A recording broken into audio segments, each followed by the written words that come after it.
इसी बीच रुकते और अरुण साव का 1-to-1 आपको दिखाते हैं, क्या कुछ वो कह रहे हैं, आप सुनिए।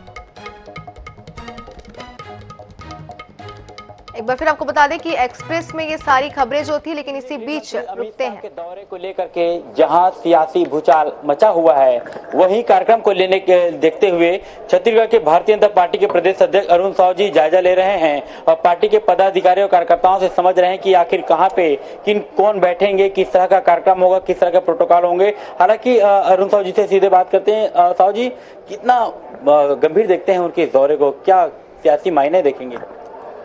देश के गृह मंत्री हैं और ये हम सबके लिए सौभाग्य का विषय है कि आज देश के गृह मंत्री माननीय अमित शाह जी का छत्तीसगढ़ आगमन, ऊर्जा नगरी कोरबा आगमन हो रहा है।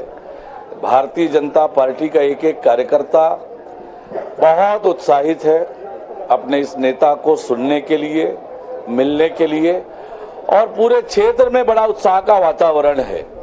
और निश्चित रूप से उनका आगमन हम सबको ताकत देगा, ऊर्जा देगा और एक नए उत्साह के साथ हम प्रदेश की राजनीति में काम कर सकेंगे। इस ऊर्जा नगरी में कार्यकर्ताओं को ऊर्जा देने के लिए आ रहे हैं।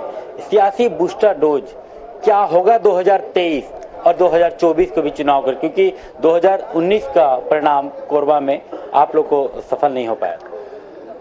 निश्चित रूप से हम 2023 में एक इतिहास बनाएंगे और इतिहास बनाकर आज छत्तीसगढ़ की जनता भी चाह रही है, छत्तीसगढ़ की जनता को भी ये समझ में आया है कि छत्तीसगढ़ का भविष्य,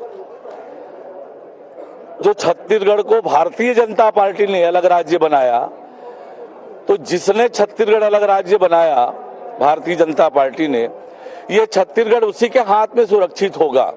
भारतीय जनता पार्टी की सरकार बनेगी तभी छत्तीसगढ़ एक बार फिर विकास की उड़ान उड़ेगा, शांति और सद्भावना का गढ़ बनेगा।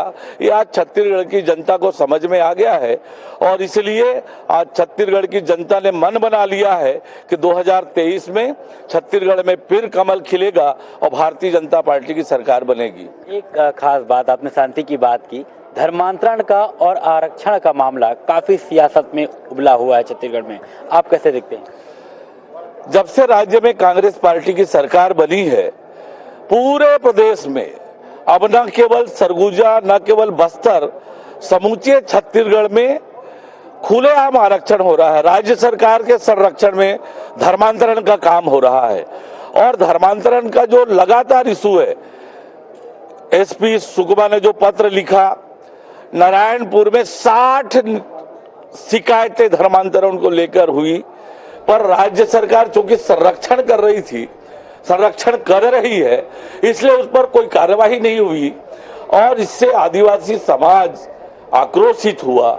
आदिवासी समाज के साथ अन्याय और अत्याचार करने का काम राज्य की कांग्रेस सरकार कर रही है और धर्मांतरण को लेकर आज पूरा प्रदेश चिंतित है कि छत्तीसगढ़ की संस्कृति और सभ्यता को चौपट करने का काम राज्य सरकार के संरक्षण में हो रहा है और निश्चित रूप से ये हम सबके लिए चिंता का विषय है। उम्मीद ये भी लगाई जा रही है, अमित शाह जब भी आते हैं, हालांकि वो रणनीति पर काम करते हैं, एक लक्ष्य देकर के आते हैं। पहले मिशन 72 का था, इस बार क्या लक्ष्य होगा, छत्तीसगढ़ में कितना कमल खिल पाएगा, उसको भी बताएंगे। उस पर भी एक गंभीर चर्चा आप लोग के बीच होने वाली है। देखिए, हम छत्तीसगढ़ के सभी 90 सीटों पर पूरी ताकत से, पूरी मुस्तैदी से, पूरी मजबूती से चुनाव लड़ेंगे और आज छत्तीसगढ़ की जनता को इस बात का जैसे एहसास हुआ है कि चूंकि छत्तीसगढ़ राज्य का अलग निर्माण भारतीय जनता पार्टी ने, अटल बिहारी वाजपेयी जी ने किया है और भारतीय जनता पार्टी के हाथों में ही छत्तीसगढ़ सुरक्षित होगा, विकास की ओर आगे बढ़ेगा।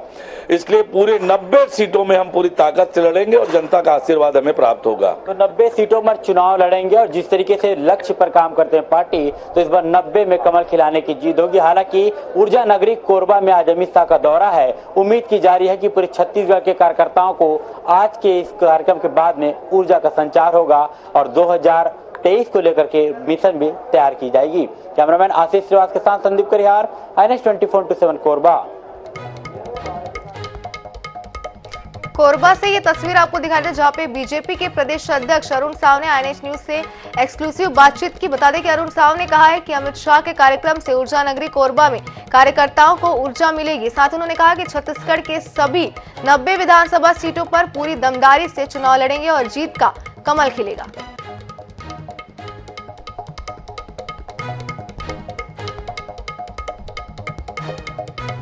बता दें कि अरुण साव ने साफ तौर पर यह कहा है कि जीत का कमल खिलेगा और पूरी दमदारी के साथ जो है चुनाव लड़ेंगे। एक बार फिर आपको बता दें कि INH 24/7 से खास बातचीत में उन्होंने ये तमाम बातें जो है वो कही और साफ तौर पर यह कहा कि छत्तीसगढ़ में जीत का कमल खिलेगा।